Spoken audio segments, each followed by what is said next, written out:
Hey, Slater Crusaders, America's the greatest country in the world. Welcome to our special America Open for Business. On my show on Wednesday, we talked to Logan Byrne. He's a professor at Yale Law School. He's the author of Blood of Tyrants, George Washington and the Forging of the Presidency. We had an awesome conversation. And he made the point, he wrote an article in the National Review too. He said the U.S. was born in the midst of an epidemic. So we were trying to get rid us of the chains of tyranny and smallpox. And smallpox was brutal, had an R0 between 5 and 7, and it ripped through our army. Battle of New York, 1776, the commander-in-chief, George Washington, called the virus more dangerous than the sword of the enemy. And he was right. As the author told us yesterday, the professor, he said, for every soldier who died in battle, 10 more died from smallpox. And Washington was fine, though. When he was a kid, he was 19 years old, he went to Barbados, and he got smallpox. He was sick for a month, but healed from it. So he had immunity. But his soldiers did not. It's believed that some of the British and German soldiers brought it over and spread it around America. 1775, he wrote a letter to the Continental Congress saying that he would continue the utmost vigilance against this most dangerous enemy. He wasn't talking about the Brits. He was talking about smallpox. 1775, there was an epidemic in Boston. And the British were sending infected people out of the city to try and get the disease inside of Washington's camp. One British officer said they wanted to dip arrows in smallpox and shoot them at the American troops. They had guns, but they wanted to shoot arrows covered in smallpox. And in the end, as the professor told us, Washington inoculated his troops. This is before vaccines. They scratched their arm, drip pus from someone who was infected with it into the scratch, and ideally you get immunity without getting the smallpox that bad. It was this whole process, and super controversial, as you can imagine. Inoculation was still illegal in many states, but he did it anyway. Now, here's the important quote from Burns' article. He, George Washington, and the founders believed in permitting individuals to prudently exercise their liberties, operating in their best interest, while also collaborating with one another to protect their neighbors. Laws were local. And in the end, our disharmony was also our strength. Rather than a single top-down approach to the crisis, different communities employed diverse tactics tailored to their area's specific needs. This is the very beginning of America's past 1770s. As with Washington's inoculation saga, they learned from one another's setbacks and successes as though in a living laboratory. And the American experiment triumphed. One last quote here from him. He said, the founding generation did not see it as the government's role to meddle in healthy people's businesses and communities, nor did they trust their politicians to make the correct call. It should still be true today.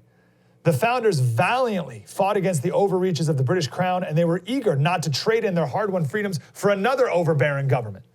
Instead, they established a great American experiment of self-government that respected the individual, and here we are today.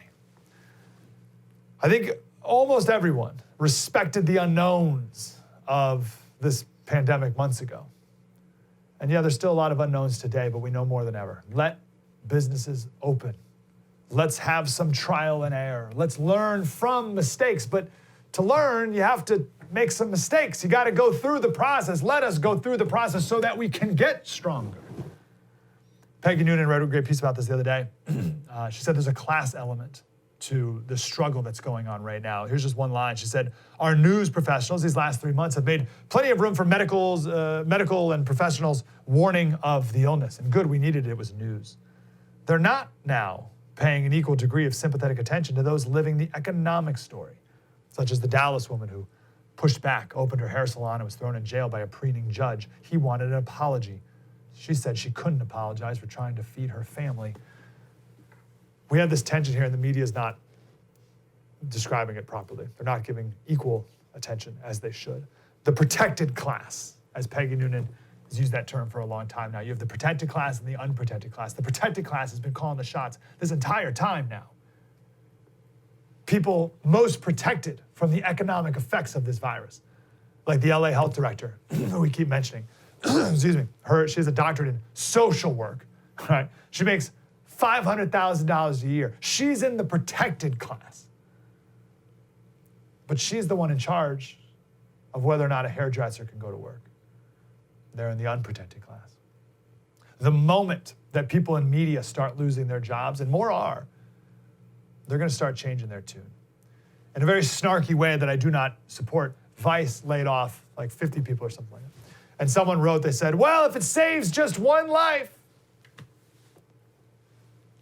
which is what many people at Vox have said about closing down hair salons and other businesses. Right? Well, you got to do it because if it just saves one life. Well, now they're feeling it. So how's that argument make you feel now?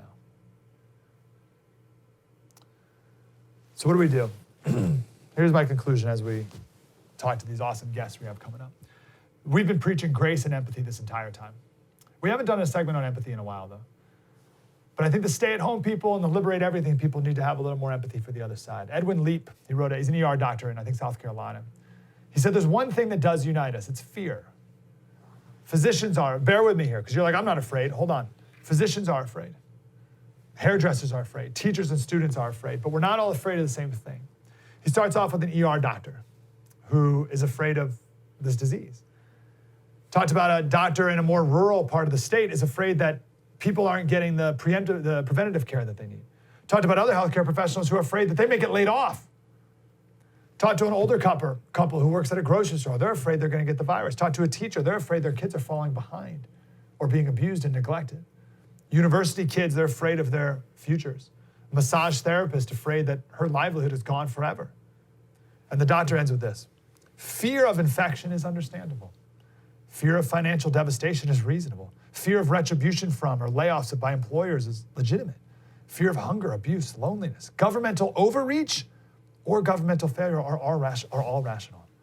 We could take a step towards healing if we would consider these fears with compassion, knowing that we are all, in the end, worried. Fear is natural and normal and even good. You can be afraid that we may never get our constitutional rights back. That's a legitimate fear. But we can't be living in a state of fear. And the state shouldn't be telling us to live in fear, because it's not about not having fear, it's about how you react to it. At a point, you have to wisely confront it. And that's what this special is all about. We're going to talk to a gym owner in San Diego who opened up his gym and got arrested for it. We're going to talk to a small town mayor who's reopening and we'll tell his thought process of how and why he's doing it. Wait to hear it. It's an amazing story. And we're going to talk big picture analysis of the role of the state and of the individual in times of uncertainty, which, remember, go all the way back to 1775. America open for business. Glad you're here. Spread the word.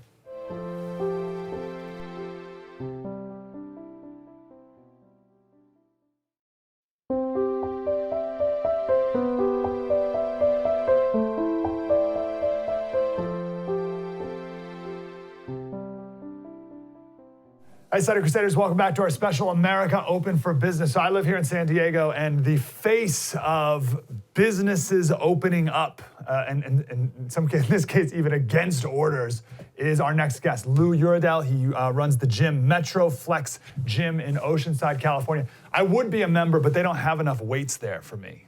You know, I like to, it's just I'm too strong. I'm too big. Lou, how are you, brother? Doing good, Mike. How you doing? Thanks for having me. Good, Lou. Lou, what do you squat? I don't know, maybe like 50 pounds. Yeah, right. All day long. What's your squat and bench? Give it to me. Squat probably 405, bench probably about the same. I really don't max out. I just do reps. 405, rep 405. I'm more of a rep guy myself. Lou, man, thanks for fighting the good fight here in San Diego. Tell us, let's go back to the beginning. When did you start to shut down in the first place, and why? So we started shutting down in March. When the governor issued the shutdown orders, it was on March 18th. And we closed down. We thought it was going to be about 2 weeks is what they went with. And yeah, you know what? We don't want people dying and stuff. We really don't know much about the virus.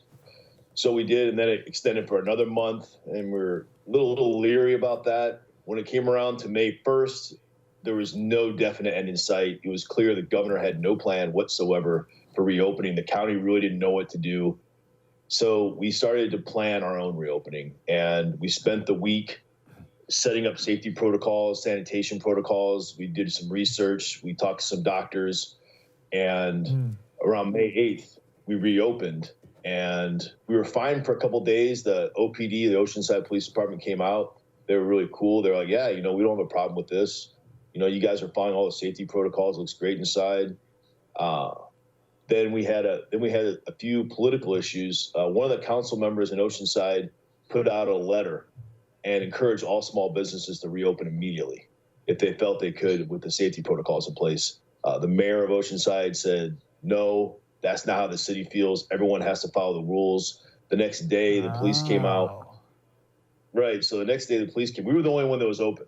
that was kind of defying the rules in Oceanside. So the police came out and they said, you have to close down. You've been warned. I said, I'm not going to do that. I have to stay open. There's a reason I opened. It was to save my business and, put food on the table for my family. And they said, I started going all the safety protocols. They said they weren't going to go back and forth with me. And they said, if you don't close down right now, we're going to take you into custody. So I said, well, let's go. And they put me in cuffs, took me down to the station. And that's kind of how it all spread to now. We had a rally last Wednesday, had about 200 people there. I opened my gym for the public there again. And I've really not had any kind of static from the OPD. I do have the outstanding citation. It's a misdemeanor charge.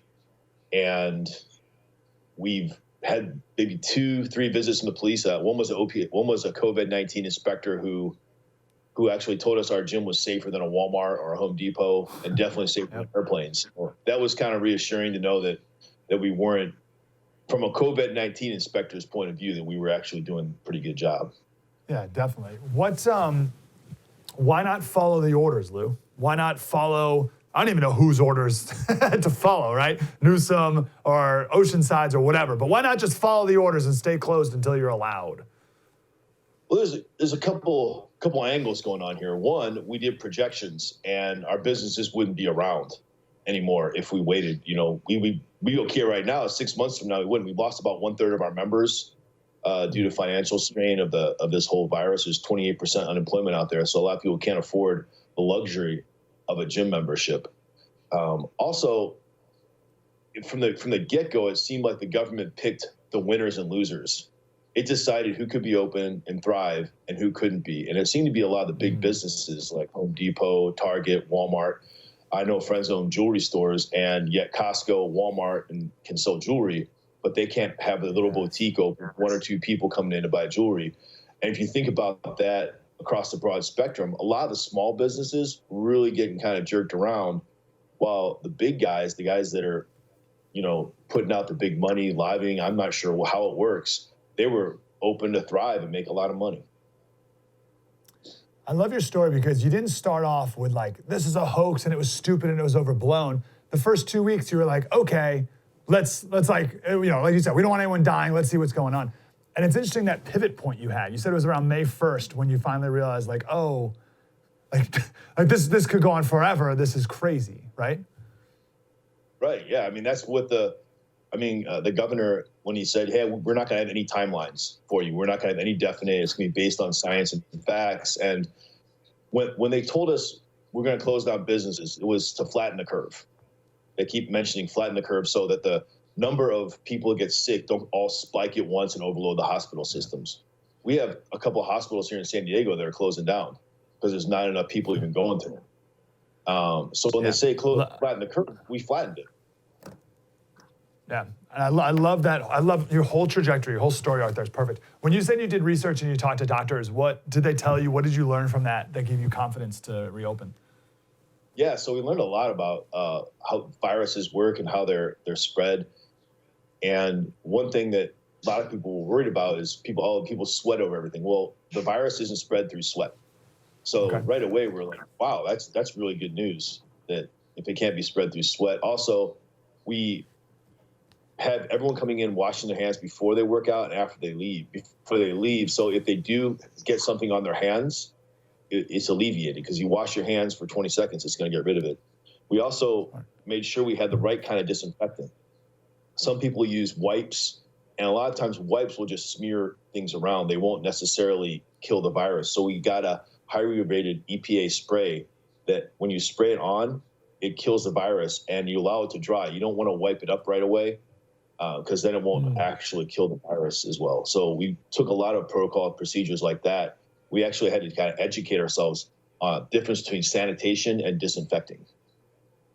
Oh, wow. That's so interesting. Oh, gosh. I love, again, Lou, you're doing this so right. You know what I mean? I feel like you can very easily, people could characterize you as just like, we're opening up. Who cares what you say? But you guys are doing this entirely the right way. That is so awesome. And I hope other people do it as well. And it's not surprising. You're in the health business, right? You want people to be healthy. That's why you own a gym. So on that point, what's the difference between, what'd you say it was, sanitation and disinfectant? So what's that difference there? Yeah, so sanitation, you're basically cleaning. You're just cleaning up. And disinfecting, you're actually killing the viruses and killing the germs. You're disinfecting them. Yeah, I didn't really know the difference before. Are you worried about people breathing, coughing, breathing heavy, right? If you're doing high intensity or whatever, you just do a couple heavy squats, right? You're going to be breathing hard and airflow and air currents and the virus spreading in the air like that at all. What have you done in that regard? So what we do for that is we try to enforce a strict social distancing. And we've also eliminated spotting right now, unless you're from the same household, because your husband and wife, you're going to catch it regardless one way or another, Yeah.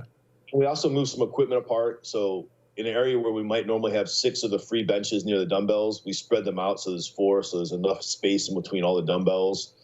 And we also had to say some equipment is just too heavy to move out of the way, so we just caution taped it off so people wouldn't use it, so there'd be enough space in between all the equipment. What are your members, what are some of their concerns that you've had to think about since you've opened up? A lot of the members, they really don't have, they're just excited the gym's open. A lot of them have mental health issues, more than I knew. We have around 60% of our membership are U.S. Marines or veterans. And a lot of them deal with PTSD issues from their combat tours. We have former addicts at our gym who tell me that the gym is their new addiction. And it's the gym atmosphere and the gym, it's the gym atmosphere and the family that gets them through, not something they can do at a home gym workout by themselves or go for a hike on a trail. So they tell me that this actually keeps them from their addiction. So I have received nothing but handshakes and thank yous from my members, and they're extremely strict in following their protocols. You see guys that, it's like I have my own little cleaning crew out there wiping the gym down, Yeah, that's awesome. Are you surprised by the amount of support you've gotten? You said there's like a rally outside your gym. Did you have any expectation there'd be a rally outside your gym? After I got arrested, I got on my Instagram live and I said, we're going to hold a rally outside the gym this Wednesday at 12, to really open up Oceanside, open up all these small businesses. And it just kind of started spreading from there. It got local news got a hold of it. And yeah, a couple hundred people showed up. It was a nice rally. Chris Rodriguez, the council member who's advocating strongly for the small businesses, was there. We had a lot of small business owners come out and speak. It was a lot of support from the community in general, yeah. It's great. Let me ask you this. If cases climbed in San Diego or in Oceanside, or you saw, an increase of cases in your gym, would you be willing to shut down again? Or what would it take for you to be like, okay, all right, we'll do 2 more weeks? So we thought a lot about that, and everyone's been locked up. Everyone's been shut in. So I'm assuming there's going to be some kind of an increase. Yep. Just with people going out all around. I've also been into the bigger box stores, Home Depot, Walmart, and walked down the aisles, and I can barely walk down an aisle without bumping into people. I went to Home Depot the other week, and I was just floored by how many people were in there and how crowded it was. So, if there are spikes, we'll have to try and adjust. But I don't think there's going to be that much of a problem. Right now, San Diego released the statistics, and I'm a big numbers guy. Numbers when it comes to my business, numbers when it comes to stuff. I really believe in the facts. And right now, the survival rate is 99.97% for it. And they've said that they need around 60 to 70% of the people in the country to actually get infected with this virus. It was never about keeping people not getting sick. It was about slowing it so it's the curve is flat and people don't rush the hospital system. So I would expect there to be more people getting sick from this. I mean, I would feel horrible if something happened otherwise, but I would feel horrible if someone got it at Home Depot, Yeah, that's right. Good point. My concern is when cases go up, as they will and should, as we're saying, you and the small businesses are going to have to take the brunt of it again, while the big boxes still stay open, and that's a major problem. We got to do better next time. Lou Uredell, Metro Flex Gym. Lou, fantastic job, man. I am rooting for you. I'm rooting for you and your gym, and thanks for being in the front of it. Yeah, appreciate it, Mike. Thanks for having me on here. Thank you, brother. Good job, man. More coming up. Mike Slater, spread the word.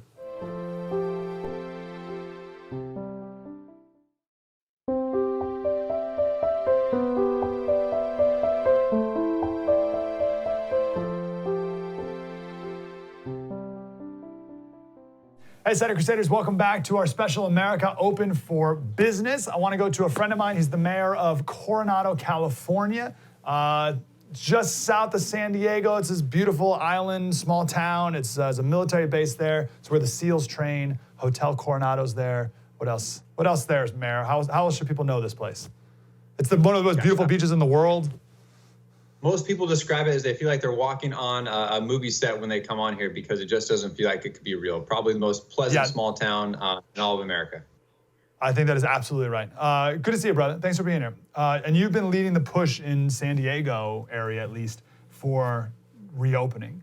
So let me ask you real quick, because Lou, the gym owner we just talked to, did a great job of running through his personal evolution of COVID. So you personally, just Richard Bailey, not even mayor, where were you in March, and how have you progressed to wherever you are today? Back in March, I think, like most Americans, it was a bit of a state of disbelief that we could actually really be facing a serious pandemic. Obviously, none of us have lived through a real serious pandemic that threatened or seemed to threaten our very society. But very, very early on, I started having questions about really what type of policies we were implementing as policymakers from the state on down to the county level, because it didn't really seem to be matching up with the data. And one thing I recognized early on is that there didn't seem to be a real coherent plan going on, right? There never really seemed to be a definitive endgame or definitive goal for what we were trying to accomplish. And so to answer your question, I'd say just, very quickly, I came to the conclusion that, look, we need to be implementing a different policy and reevaluating that policy as the data suggests. So this is interesting. So I was going to ask you if you were more moved by data or by public pressure, but it sounds like you're talking about numbers, right? Absolutely. So I personally was much more moved by the data, but I believe that the policymakers at the state and county level were more moved by public pressure. For example, back 8 weeks ago, the governor of California stated that based on their models that precipitated our lockdown, we would have 25.5 million Californians over an 8-week period contract COVID-19. We're now 8 weeks into that projection, and that number has been off by 25.4 million cases. And you could tell early on that we weren't going to come anywhere close to hitting that number. So based on the initial objective that was publicly stated of quote unquote flattening the curve, to ensure that our hospital system was not overwhelmed and the people that did contract the virus could receive the medical attention they needed. We arrived at that several weeks ago. We could have all said several weeks ago, look, we have the hospital capacity, but for whatever reason, there wasn't much urgency on behalf of the state or other county officials to really move forward with reopening in a safe and responsible manner. So why is the first question, and then you had to have known that it was going to be a very difficult argument you were going to have to make, because you were one of the first in San Diego to make this argument. You knew it was going to be very, very difficult to make that argument. So how did you go about, what was your posture moving forward to do that? So 2 questions. So why is the state and Newsom and all the rest, why are they going in this direction? And how did you decide to go in the other one? I think it's anyone's guess as to why Governor Newsom made the calls he did. And to be fair, I do think it was somewhat prudent, of course, to enter into a defensive position very early on when we didn't have a good understanding of what was occurring with the virus, right? Like that, I think there's, it was somewhat prudent. However, I couldn't tell you why, other than perhaps there's a lot of groupthink, there's a lot of herd mentality occurring, and also I believe that the press was early on awarding politicians that took very restrictive posture to this, even if there wasn't a rhyme or reason to that posture. And so in order to start combating this, because as you know, when every single TV channel has a ticker of the number of cases and the number of deaths that are occurring, that creates a very emotional response in the viewers. And it's very tough to persuade individuals that are moved when they've already been moved by emotion. And so the tact we took was that there was a viral video of a surfer off of Pacific Beach, which is a beach community here in the San Diego region. There's this video of this lone surfer in the ocean, and he was being chased down by law enforcement officials in a boat. And he was fleeing their capture, grabs his surfboard, runs out the beach, runs up these bluffs to escape them, and he runs through a crowd of several dozen people that were watching him. And the ironic part about that was that his action in the ocean, being all alone, was deemed a public threat necessary of a misdemeanor and $1,000 fine. But the several dozen people congregating on the bluffs were perfectly legal if they all were 6 feet apart. And so I began simply asking the question, can we at least agree that surfing should not be a crime? Can we start here? Where can we start that we all agree, yes, this isn't a risk to the public health? Great, let's start there. And then once we started there, then all of a sudden pretty much everything else opened up. Why shouldn't we be able to go fishing in the bay? And so on and so forth. And eventually we got our public spaces open. And now, fortunately, we're starting to get our businesses open as well. But it really began with that simple question. So smart to do it that way. Everyone's passing the buck, and it's easy to do that when you have these giant bureaucracies. So how does it work? I'm not looking to blame anyone, right? I'm not looking, but just there's so many different hierarchies. Like, so you're the mayor of a small town in San Diego County, but you're definitely shadowed by physically and literally the city of San Diego. And then you have the county, and then you have the state, and then you have the Fed. All right, so like who's in charge, and like how do we decide, and what authority do you have as your mayor versus the governor telling you what you can and cannot do? Great question, Mike. And I think it's really important for listeners and viewers to understand that the federal government has actually very little authority in this manner as it affects the states. Most of the power, in fact, all of the power begins with the governor and the state public health officer within all respective states. The state sets the minimum restrictions for every single county. From there, each county has a public health officer that can set additional restrictions on top of what the state has done. However, they can't set fewer restrictions. And then each city within each county can impose additional restrictions as well, but they cannot set fewer restrictions than the county. Wow. This is why you've seen different policies, city to city and state, city to city, county to county, and state to state. So in terms of what type of authority we have here in the city of Coronado, we have the authority to go above and beyond what the county has restricted. We have taken an approach that basically says, if the county public health officer allows it, then we are also going to allow it. We will not be imposing any additional restrictions. In addition to that, though, in addition to that posture, what I have decided is that it is my responsibility, given that the limited authority I actually have to affect change, is to impose some public pressures, to build a coalition of people that are questioning the merits of these policies, the efficacy of these policies, the goals of these policies, and start asking these questions of people that actually do have more authority than the mayors of the different cities. So we ask those questions of the county supervisors. We ask those questions of state officials, really try to exert some public pressure on them to answer for the policies that they've implemented. And if they cannot defend those policies, then to ask them to change those policies. I love that. The structure you just described, though, creates this situation where if every lower level of government, more local level, can only be more restrictive, right? Is that so? You can't be less. You can only be more down each level you go. I feel like that kind of allows the state to pass some of the buck, because they're like, well, listen, we didn't mandate it, but there's like a little incentive for every state to be a little, or every jurisdiction to be more restrictive on the way down to the local. Interesting system. Like there's no leeway, right? So the state says something and you're saying the county can't be a little restrict or even a little looser. It can only be more restrictive. Correct. County can only be more restrictive, and then cities can only be more restrictive than the county. Yeah, interesting. What's been the biggest effect for businesses in Coronado, which is super dependent on tourism, but every area's got their own thing?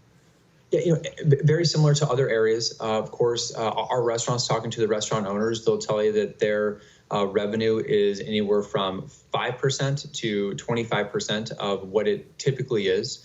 I think as the summer months come up, the summer months are absolutely critical. Many of these businesses rely on the summer months to get them through the leaner winter months. And of course, Southern California being a tourist hotspot for all of our friends from Arizona and Texas looking to escape the heat. If the governor does not allow all of these restaurants to be open and does not allow hotels to be open, I would predict that at least a third of our businesses and within our business district won't be able to make it. They're struggling as it is. And they're struggling as it is with, a curbside pickup and takeout and only 25% of the revenue. So unless these businesses are allowed to reopen and are allowed to reopen quickly, I do really fear that, we'll breach that 40 million number of Americans filing for unemployment, and the number of businesses that go out and do not come back will be really staggering. Brutal. Last question for you. I love what you did a second ago. You said, we decided, and you corrected yourself. You're like, no, I decided. Because one of the themes of what we talked about here is passing the buck. But you had to make a decision. Like, has that weighed on you during this time, that we are in the midst of a pandemic? You could be wrong, and it could be very, very bad, and a lot of people could die, and right? And you could be accused of blood on your hands and all that stuff. So this is a lot, and you didn't really sign up for, leading in a pandemic. So has that weighed on you? I didn't sign up for leading in a pandemic, but I definitely decided, I made the decision to step up and lead, no matter what the conditions might be. And I changed my answer from we to I, because it's important that within each city you have different leaders, right? I have a city council that I work with, and I respect my colleagues. But on this particular issue, my colleagues were not willing to take a public stance, and so did the decision to take a public stance weigh heavily on me? Not really, honestly, because the decision not to take a public stance would have weighed even heavier. And so I just decided, hey, this is the right thing to do. And even if it costs me an election in the future, then at least I can sleep with myself at night. What's your advice to other politicians, other leaders moving forward? Be guided by principles, be guided by data, and understand that not everyone is guided by principles and data. And so it's all about the art of persuasion. And I had many of my friends that think like I do, that were maybe disappointed I wasn't more vocal about the principles behind what my objectives were. But the fact of the matter is that not everyone is persuaded by principles, but we should be using our principles, of course, to guide us. And then we should be making sure that whatever message we're putting out there has the greatest impact to achieve the objectives that I think most of us should. Yeah, stinking brilliant. Great stuff. Richard Bailey, Mayor of Coronado, California. Everyone coming out to Coronado and hang out. It's the most beautiful beach. I mean, it's like ridiculous. It doesn't even make any sense. So come on out when we're allowed to. Richard, appreciate you, brother. Thank you. Thanks for having me on. America, open for business. More coming up. Spread the word.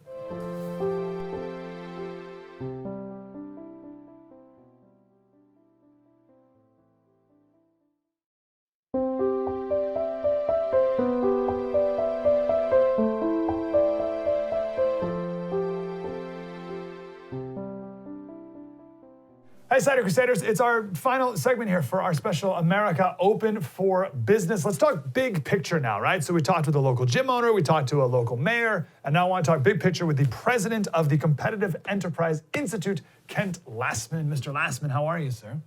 I'm doing very well. Thanks for having me this weekend. I'm grateful you're here. So we kicked off again with this gym owner, and I loved his story because he started off telling us his arc of how he viewed this virus, right? At first it was like, whoa, all right, let's shut down for 15 days. Let's take this seriously. We don't know what's going on. And then, starting, I think he said like May 1st, he was like, wait a second. Like, we're going to be shut down forever? What's happening here? What was your personal arc of your perception of COVID? I, like everyone, I had a great deal of anxiety, worried about self and family and extended family across the country. We have employees and all of their families, and especially, folks that have special conditions. There wasn't a lot of information early on, or they were living with someone who might have immune compromised situation.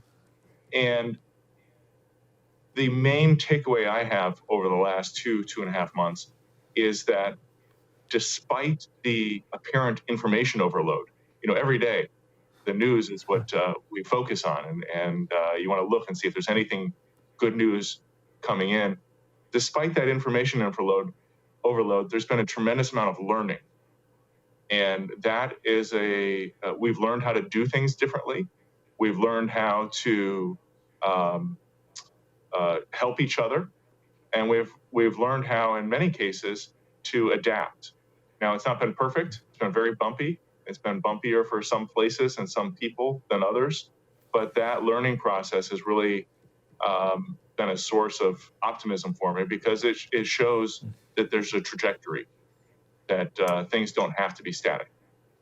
Yeah, let's just sit on that for a second, because that's what you said right there is a beautiful thing about human beings and about America too, right? That we don't just keel over and we're like, well, that's the end of it forever, And you're the Competitive Enterprise Institute. So can you speak to like the competitiveness, or what is it that makes us not keel over?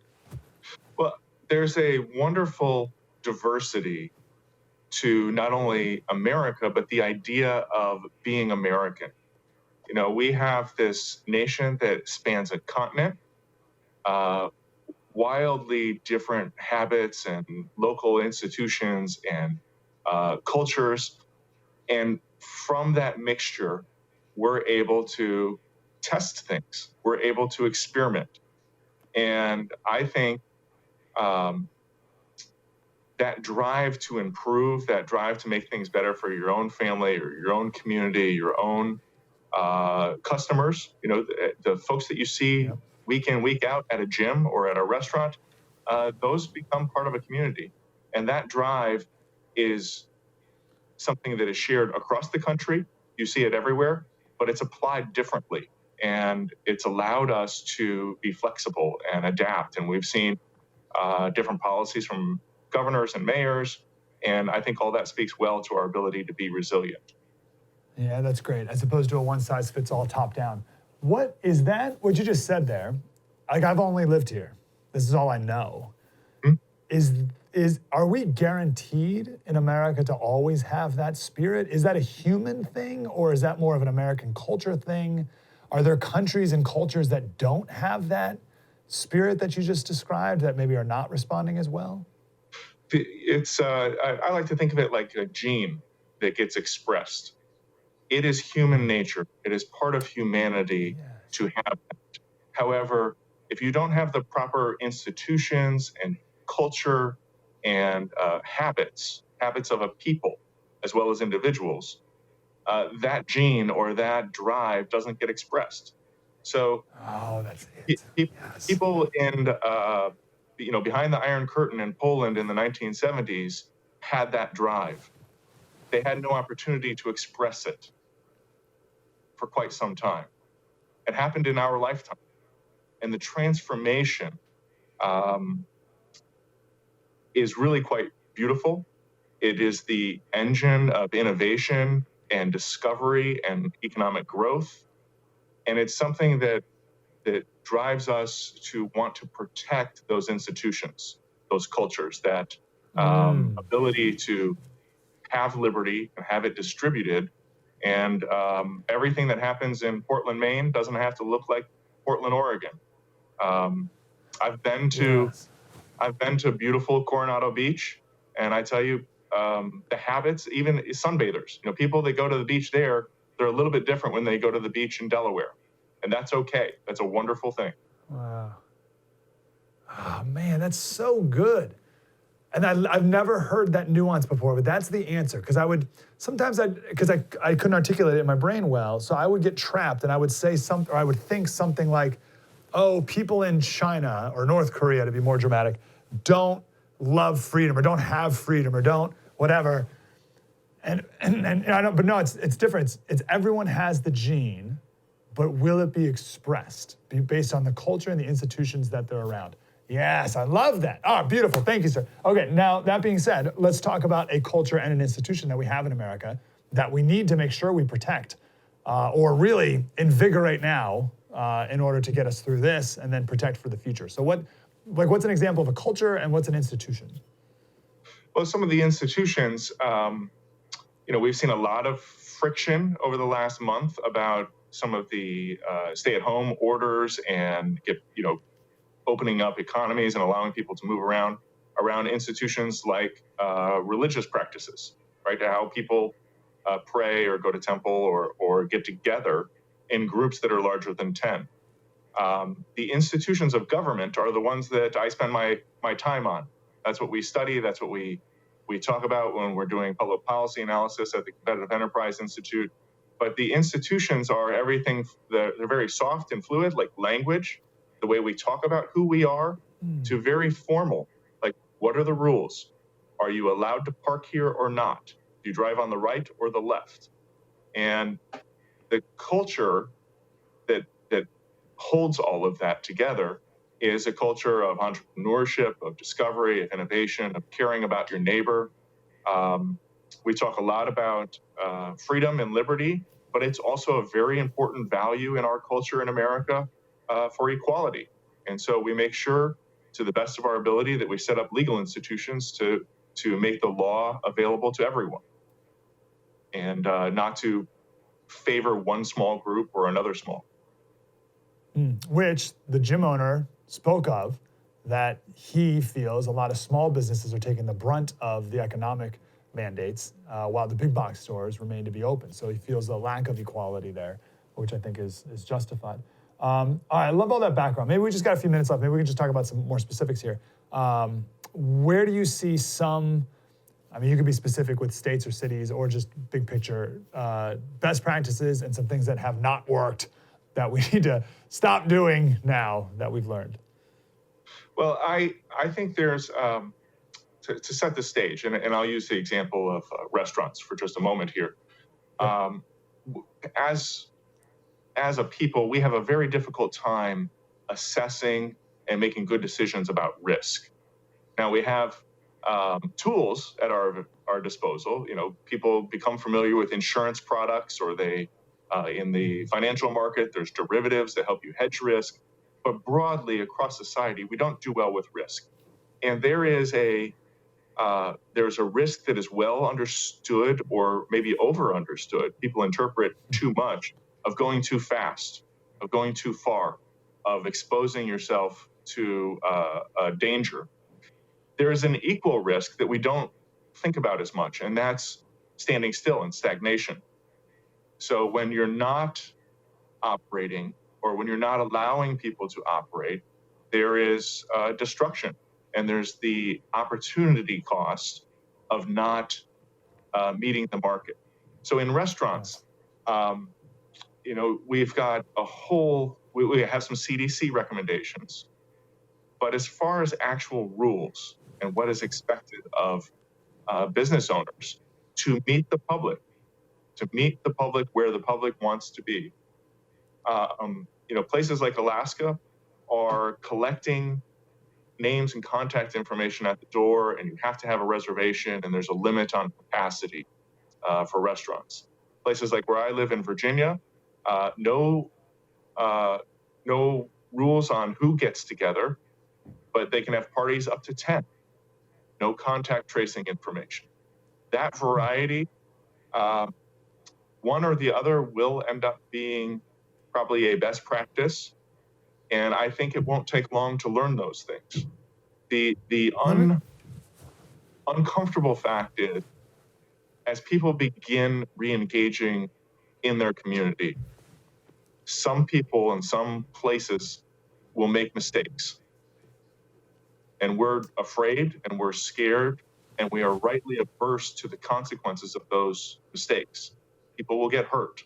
People will get sick that otherwise would not get sick.